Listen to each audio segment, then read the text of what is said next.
মাছের মুখে পান আবার নখ পড়েছে দেখো। আজ দিদির বিয়ে শুভ লগন। তবে আজকে আমার দিদির বিয়ে না, ননদিনের বিয়ে। আর ননদিনের বিয়েতে গায়ে হলুদে যাবো বলে এই যে হলুদ রঙের একটা ড্রেস পরে নিয়েছি। দীর্ঘ 3 বছর পর একটা বিয়ের নিমন্ত্রণ পেয়েছি। আর যবে থেকে এই ননদিনের বিয়ের নিমন্ত্রণ পেয়েছি তবে থেকে ডিসাইড করে রেখেছিলাম গায়ে হলুদের সময় একটা হলুদ রঙের সুন্দর শাড়ি পরবো, সেজে গুজে গায়ে হলুদে যাবো, সুন্দর ভিডিও করব। কিন্তু এখন স্নান করে আসার পর একদম ইচ্ছা করছে না, তো মনে হলো যাবো আর চলে আসবো, এই ড্রেসটাই পরে নিই। এবার হয়তো তোমরা অনেকেই ভাবছো আমার কোন ননদিনীর বিয়ে, মামামকে যে ননদিনীটা পড়াতে আসে আজকে ওই ননদিনীর বিয়ে। তো এখন আমরা যাবো গায়ে হলুদে, আমি আর 2 মেয়ে। আর মামামের শরীরটা না ভালো নেই, সেই জন্য আজকে আর মামামের স্কুলে যাইনি। আর সেই জন্যই আমরা বিয়ে বাড়ি গিয়ে বেশিক্ষণ থাকবো না, যাবো আর চলে আসবো। তো চলো সারাদিন দেখতে থাকো।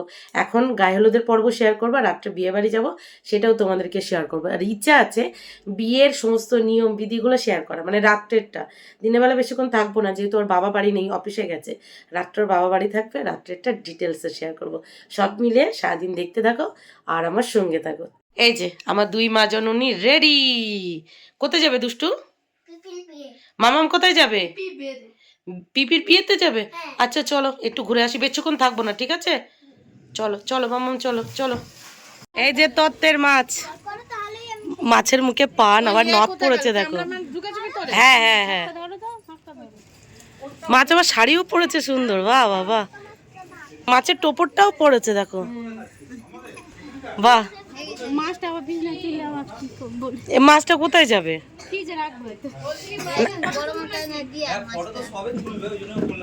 আমিও 2 মেয়েকে সাথে নিয়ে ননদিনীর বাড়ি ঢুকলাম, আর আমার সাথে সাথে ননদিনীর গায়ে হলুদের তত্ত্বও ঢুকলো।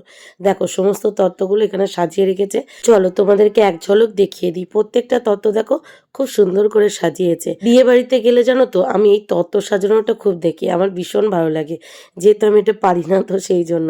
আর বিশেষ করে মিষ্টিটা দেখি, হয় না ওই যে প্রজাপতি মিষ্টি বা বিভিন্ন ধরনের ফুল, এই ধরনের মিষ্টি, ওগুলো দেখতে আমার খুব ভালো লাগে, বিশেষ করে খেতে। ওসব কথা ছাড়ো, আমার একটা গোপন কথা তোমাদেরকে শেয়ার করি। জানো তো আমার বিয়ের আগে থেকে, মানে আমার ছোটবেলা থেকে আমি না এই বিয়ে বাড়ি যেতে একদমই পছন্দ করতাম না। আমার মা বাবা জোর করলে আমি বলতাম তোমরা যাও, আমি বাড়িতে আছি। কেন জানি না ভালো লাগতো না, কিন্তু ইদানিং বেশ ভালো লাগে। হয়তো ওই ভিডিওর চক্করে, না হলে একটু বয়স হয়ে গেছে সেই চক্করে।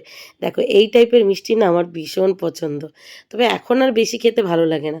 তবে আগে ছোটবেলায় খুব খেতাম, ওই অল্প কয়েকজনের বিয়ে বাড়ি যেতাম আর ঠিক ওই মিষ্টির টার্গেট রাখতাম যে ওই তত্ত্বের প্রজাপতি ফুল মিষ্টি আমাকে খেতেই হবে।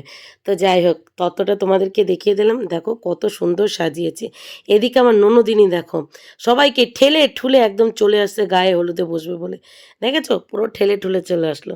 একদমই না, ওকে আমি বলছিলাম জাস্ট আমার শ্যুটের জন্য একটু সাইড করে করে আসো, দেখতে ভালো লাগবে। তারপরে এই যে ছাদে রৌদ্রের ভিতর দাঁড়িয়ে পড়েছে, কি বিভৎস রোদ, বাপরে বাপ। মার্চ মাসের 3 তারিখেই এত রোদ আর এত গরম, বাদ বাকি দিনগুলো তো পড়েই আছে, কি হবে কি জানি।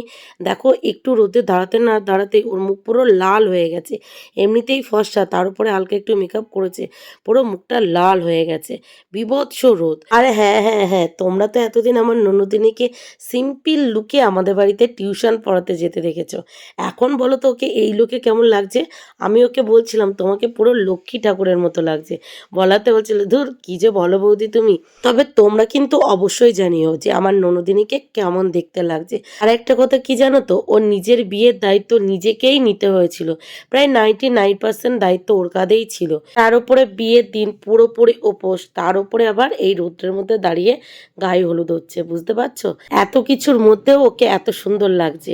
আর এখনকার দিনে অন্যান্য মেয়েরা যেমন বিয়ের দিনে রিল্যাক্সে থাকে, ফটোশ্যুট রিলস এইসব নিয়ে ব্যস্ত থাকে, ওরকমটা যদি ওর সাথে হতো তাহলে মনে হয় আরও বেশি সুন্দর লাগতো।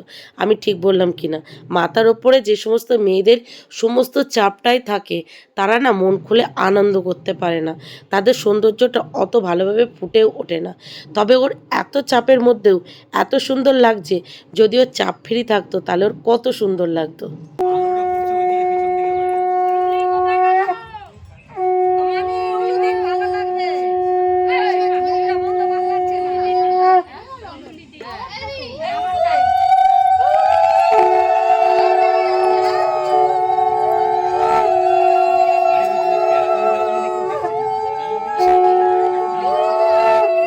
কত আশা করেছিলাম ননদিনীর গায়ে হলুদে ম্যাচিং করে হলুদ শাড়ি পরে আসবো আর সুন্দর করে ননদিনীর সাথে বেশ কয়েকটা ফটো তুলবো, রিলস করব, সেগুলো কিছুই হলো না। শুধুমাত্র আমার কুড়েমের জন্য। বিশ্বাস করো আমার না সাজতে গুজতে এত বিরক্তি লাগে, তোমাদেরকে কি বলবো।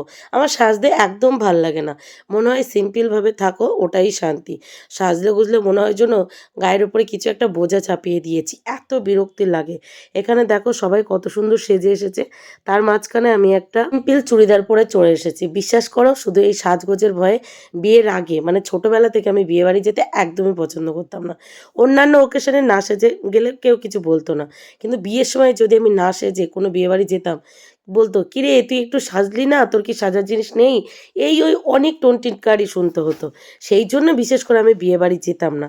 এখনও তাই, আজকে যখন এসেছি সবাই ম্যাক্সিমামই বলছিল তুমি একটু হলুদ শাড়ি পরে আসতে পারতে।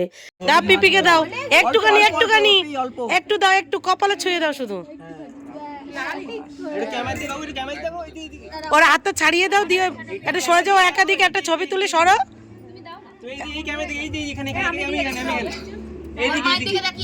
ওই যে ওইদিকে তাকো, এইদিকে তাকো।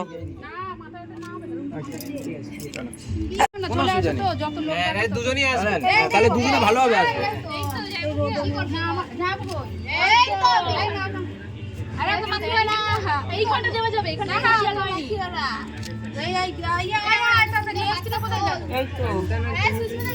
নাহলে কি হবে, একজন দিচ্ছেন ওনার মুখটা আসছে আপনাদের মুখ আসছে না, কারা মাখাচ্ছে সেটা বোঝা যাচ্ছে না।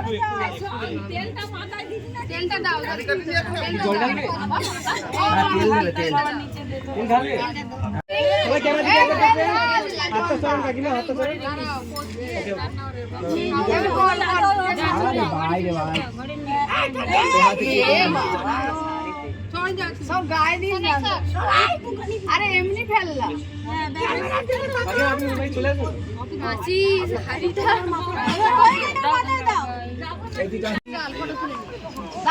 ফলস লাস্টে যাবে এখন।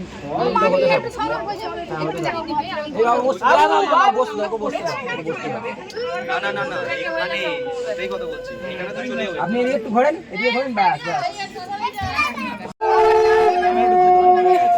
সামনে দিয়ে একটু সরুন।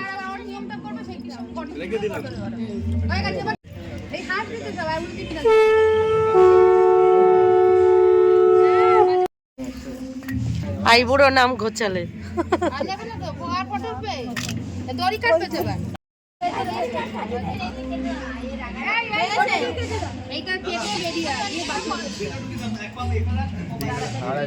দেখো আমার ননদিনী কিন্তু আইবুড়োর নাম ঘোচালো।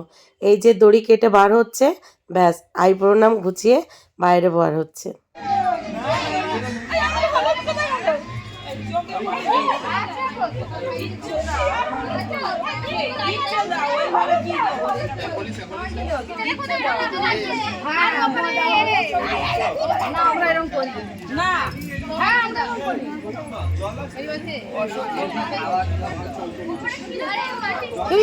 একটু একটু একটু একটু মাখবে না,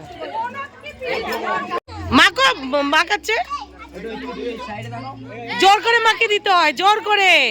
এদিকে তাকাও, এবার একটু তাকাও, দুইজন ছবি তুলি। দাঁত বার করে ভাল লাগছে, মন খুলে আসবে, যে যা বলে বলুক মন খুলে আসবে সবসময়। ননদিনের গায়ে হলুদের পর্ব মিটে গেছে, তারপর বাড়ি চলে এসেছি। মামা ওখানে থাকতে চাইছিল না, কান্না করছে যে তোর শরীরটা ভালো নেই, ও একদমই থাকতে চাইছিল না। আর এত রোদ ছাদে, ফোন পুরো গরম হয়ে গেছে, কোনো ভিডিও ঠিকঠাক করে নিতে পারিনি, ফোন দেখছি হ্যাং হয়ে গেছে, এত রোদ। বাড়ি এসেছি, এখন একটু খাওয়া দাওয়া করবো। খাওয়া দাওয়া করা বলতে শুধু আলু সিদ্ধ ভাত করেছি, সেটাই দুই মেয়েকে দেবো, নিজে একটু খাবো, খেয়ে দুই মেয়েকে ঘুম পাড়িয়ে দিয়ে আমি একটু ফেসবুক পেজে লাইভে আসবো।